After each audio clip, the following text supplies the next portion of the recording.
वंदना। यज्ञ की प्रक्रिया अर्थात इस पथ पर चलने की समग्रता, आत्मा जो परमात्मा है, ये किसी प्रकार से हमारे किए हुए कर्मों द्वारा अधोगति में ना जाए, कीट पतंग आदियों में ना जाए, कुकर सुकर योनियों में ना जाए। ये कर्म है। अगर ऐसे कर्म करते हैं और चेतन राम श्याम ब्रह्म खुदा गाड इसको अगर अन्न अन्न में नहीं जाना पड़ता तो ये यज्ञार्थात कर्म हो गया। यज्ञ आराधना को कहते हैं, यज्ञ तिल जौ स्वाहा को नहीं। यज्ञ कर्म अर्थात उस रास्ते में चलने वाले विधि विशेष आराधना के नियम को कहते हैं। आराधना को यज्ञ कहा गया है। तो जब ऐसा यज्ञ हमारे द्वारा होने लग जाता है, ऐसा कर्म होने लग जाता है, तो इसको श्री कृष्ण भगवान ने गीतोक्त में तदर्थम कर्म कौन्तेय, गीता के द्वारा कर्म वही कर्म है जो कि इस रास्ते में चले। तदर्थम कर्म मुक्त संगः समाचार, जो मुक्त की तरफ अर्थात परम गति की तरफ ले जाने वाला हो, ऐसा श्री कृष्ण भगवान समझाते हैं। कहते हैं पार्थ को, पार्थ तू कर्म कर और ऐसा कर्म कर, यही कहते हैं, डराते हैं। तो यहाँ पर जैसे बात आती है कि हम अपने इन कर्मचारियों को साधते हैं, तो इन कर्मचारियों से अब यही काम करवाएं, यही कर्म करवाएं, ताकि वो आत्मस्थिति अर्थात परम गति की तरफ जा पाए, जिसके लिए ये मानव तन सुंदर सुलभ हुआ है। ये ऐसी सुंदर योनि जो कि बड़े भाग्य मानुष तन पावा। तो फिर इसकी सार्थकता पूर्ण तभी जब यज्ञार्थात कर्मणो, यज्ञार्थात अर्थात यज्ञ की प्रक्रिया ही कर्म है।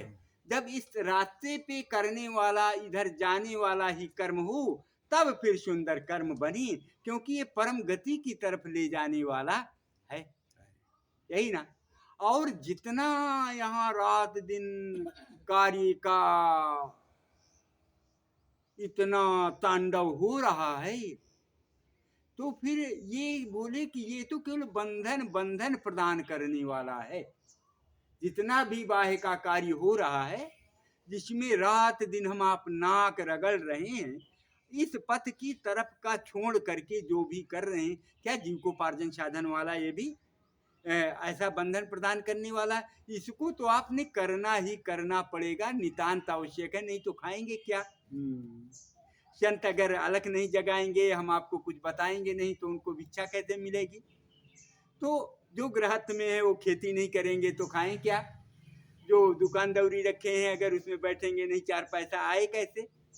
तो ये जीविकोपार्जन की साधन कुछ जो इतना कितना, जितने में साई इतना दीजिए, अजामे कुटुम समाए, मैं भी भूखा ना रहूं और साधु न भूखा, इतना इतना ही। तो ये तो ठीक है, ये कर्म में आता है, क्योंकि ये पार्थिव को चलाना है, जिलाना है, तो सही खिलाना पिलाना पड़ेगा, यही ना। इसलिए ये कर्म के बारे में इतना श्री कृष्ण भगवान गीता में बोले हैं कि बहुत बड़ी व्याख्या आती है यज्ञ के विषय में, कर्म के विषय में, वर्ण के विषय में, वर्ण के विषय में बहुत खुला बोले हैं। यहाँ पर आता है कि अब ये अंदर जैसे जैसे अंतर्मुख होता जाता, वैसे वैसे सांसारिक वासनाएं छूटती जाती, क्षीण होती जाती।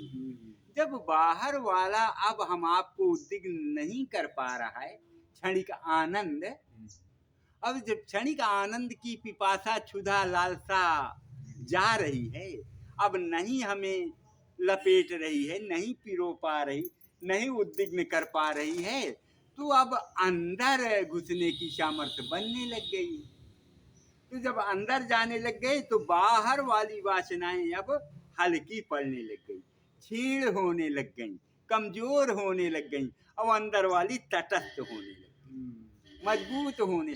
देखिए पलड़ा दो ही, एक में भाई वस्तु और एक में वो बाट तौलने वाला। तो ऐसे जब अंदर घुसेंगी और वाय वाला कमजोर होगा तो ये रास्ता पर या प्रशस्त होता चला जाएगा। अब गति और उधक तो आएगा, उद्विग्नता बनेगी, लेकिन वो सब दरकिनार हो जाएगा, क्योंकि इधर का जो पलड़ा भारी होने लग गया, पलड़ा भारी होने से अर्थात प्रकाश मिलने लग गया है। तो अब जो भी छोटा मोटा अंधकार आएगा वो रह नहीं पाएगा, वो प्रकाश के सामने क्षीण होकर भाग ही जाएगा, रह नहीं पाएगा। कहते हैं कि सारी